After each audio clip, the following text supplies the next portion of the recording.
مفتی مبشر احمد ربانی Islamic scholar سچے محب تھے صحابہ رضوان اللہ علیہ مجمعین. نبی کو جو کام کرتے دیکھتے اس کے خلاف سنتے نہیں تھے کسی کی. بخاری کی حدیث ہے عبداللہ ابن عمر رضی اللہ تعالی عنہما سے یمن سے ایک بندہ آیا نا, مسئلہ پوچھا. ابن عمر نے حدیث بیان کی کہ نبی پاک جب طواف کرتے تھے نا, حجر اسود کو بوسہ بھی دیتے تھے, ہاتھ بھی لگا لیتے تھے. وہ بندہ پتہ کیا کہتا, ارائیت ان زحمت ارائیت ان غلبت, آپ کا کیا خیال ہے اگر میں رش میں پھنس جاؤں, ازدحام ہو جائے, آپ کا کیا خیال ہے اگر میں مغلوب ہو جاؤں, کوئی میرے اوپر غالب آ جائے, میں بوسہ نہ دے سکوں, ہاتھ نہ لگا, تو کیا کروں؟ ارائیت. اس کو ہم آج کر کے جی حضرت جی مفتی صاحب تہاڈا کی خیال ہے؟ تو عبداللہ بن عمر نے کہنا تہاڈا کی خیال ہے دسو, پھر تسی تے تو بوسہ دیتا, نبی پاک نے ہاتھ لایا, تو جے بندے اتنے بہتے ہو جان تھکے پین مینوں تو پھر کراں کی فرمایا, اجعل ارائیت بالیمن, یہ اپنا ارائیت نا یمن میں رکھ کے آ. میں نے اپنی آنکھوں سے اللہ کے نبی کو دیکھا, بوسہ بھی دیتے تھے, ہاتھ بھی لگا لیتے تھے. تو انہوں نے کہا یہ تیرا خیال جڑا نا خیال کر رکھ کیا. تو ہمارا بھی تو یہی حال ہے نا. بخاری مسلم کی کتنی صحیح ترین حدیث دکھا دو, نبی پاک نے نماز پڑھی تو رفع دین کیا, رکوع گئے تو رفع دین کیا, اٹھے تو رفع دین کیا, 2 رکعتیں پڑھ کے اٹھے تو پھر بھی رفع دین کیا. جتنی مرضی صحیح ترین حدیث, ٹھیک ہے مول صاحب حدیث انجی ہے, پر ساڈے امام صاحب تے نہیں نہ کیتا. لا صلاۃ لمن لم یقرأ بفاتحۃ الکتاب, بھئی فاتحہ نہ پڑھو تو نماز نہیں ہوندی. ٹھیک ہے مولوی جی حدیث ہے یہ, لیکن امام ابو حنیفہ نے تو نہیں نہ منیا. تو وہ جب نبی کی بات آتی ہے نا, پھر نبی بڑا ہے کہ امام بڑا ہے. لیکن یہ بات بتا دوں آپ کو, نبی پاک کے مقابلے میں نا امام کو جب لاتے ہیں تو وہ لوگوں کے لیے ہوتا ہے, مولوی کے لیے نہیں ہوتا. مولوی کا اپنا مسئلہ ہو, اس کو نبی کیا امام کیا کوئی چیز یاد نہیں رہتی. آندے نہیں اپنی واری آئے تو حل لمبی پا لیندے نا. تو وہ دیکھے آپ کسی مفتی سے پوچھ لے, امام ابو حنیفہ یہ جو نماز پڑھا کر, بچے پڑھا کر, خطبہ دے کر تنخواہ لینا حرام سمجھتے تھے امام ابو حنیفہ. تو مولوی نے پوچھا نا پھر ہوں امام کتنے گیا, مولوی تو روٹی بند ہو جانی. تو مولوی تو جمے ہی روٹیاں واسطے, پکی روٹی جے پڑھتا. تو اب کہاں سے کھا رہا ہے؟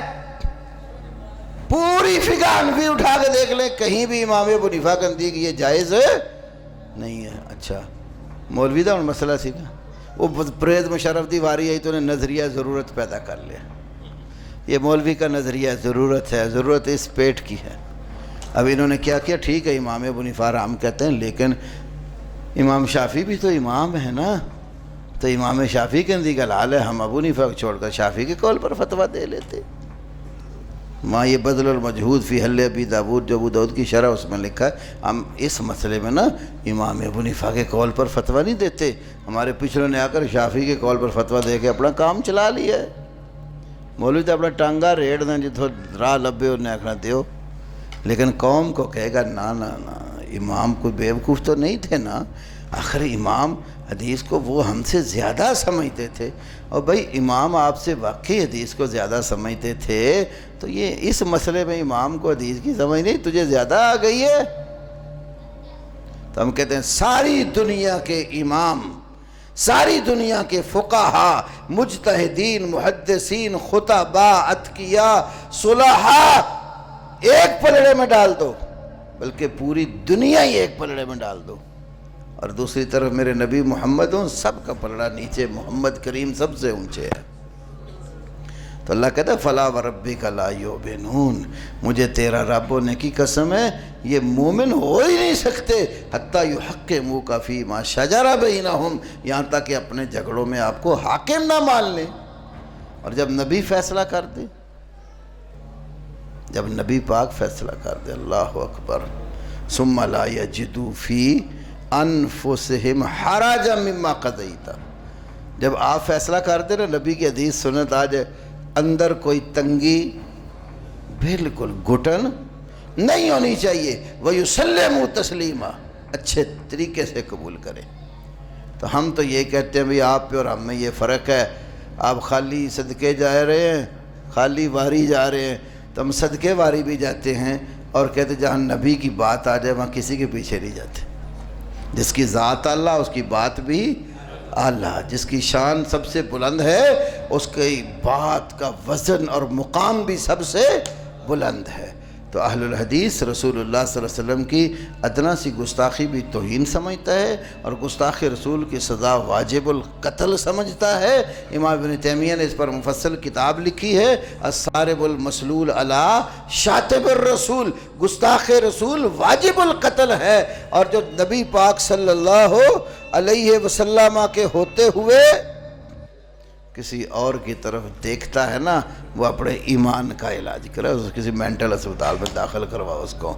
اہل حدیث صرف اللہ اور اللہ کے نبی کی محبت سب سے اونچی اور انہی کی لائے ہوئی باتوں کو دین سمجھتا ہے، اطاعت اور اتباع میں کامیابی اور کامرانی سمجھتا ہے، احترام عزت اکرام سب کی کرتا ہے۔ ہر عالم محدث مجتہد فقیہ کی عزت ضرور کرتا ہے، لیکن واجب الاطاعت اور واجب الاتباع نبی پاک کو مانتا ہے۔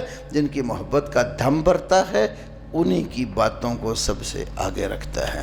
اللہ تعالیٰ مجھے اور آپ کو سب کو دین اسلام پر چلنے کی توفیق دے، نبی پاک کی سنت کا پیروکار بنائے، رسول کریم صلی اللہ علیہ وسلم کے نقش قدم پر چلنے کے ساتھ ساتھ اللہ ہمیں ہر اس کام میں کامیابی سے نوازے جو اللہ رب العالمین کا پسندیدہ ہے، ہر اس کام سے بچائے اللہ جسے اللہ بھی ناپسند کرتا ہے، رسول پاک بھی ناپسند کرتے ہیں۔